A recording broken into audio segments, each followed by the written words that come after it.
अभी आप सुन रहे हैं सुमन मलंगिया एंटरटेनमेंट को। डीजे सुमन मलंगिया।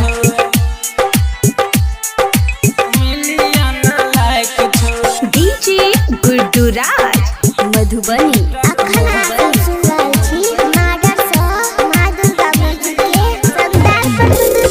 कौन मोबाइल सब बनाबे छ तू वीडियो, छोरा सब देख सब बंद कलो रेडियो, बंद कलो रेडियो।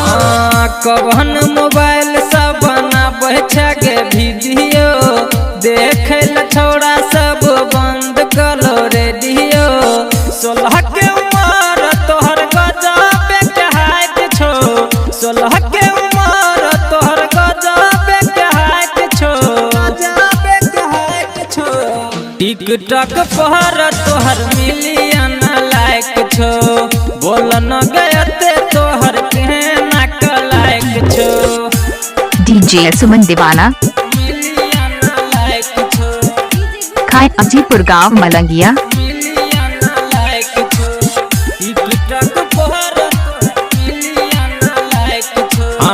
फेसबुक व्हाट्सएप पर करो सब शेयर गए, तोरे पाछू छोड़ा सब भेले बकलेल गए, सुमन मलंगिया। फेसबुक व्हाट्सएप पर करो सब शेयर गए, तोरे पाछू छोड़ा सब भेले बकलेल गए। होठ के लाली तोहर मारह बड़ी लायक छो, होठ के लाली तोहर मारह बड़ी लायक छो, बड़ी लायक छो। टिकटॉक पर तोहर मिलियन लाइक छो, बोल न गयते तोहर केना का लाइक छो।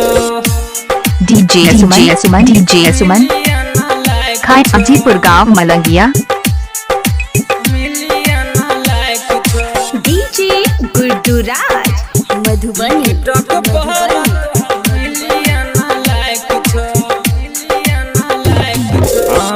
देखे में वीडियो तोहर लागो बहाल गे, ज्ञान यदपा कनी दही तू ध्यान गे, तू ध्यान गे, तू ध्यान। सुनना देखे में वीडियो तोहर लागो बहाल गे, ज्ञान यदपा कनी दही तू ध्यान गे।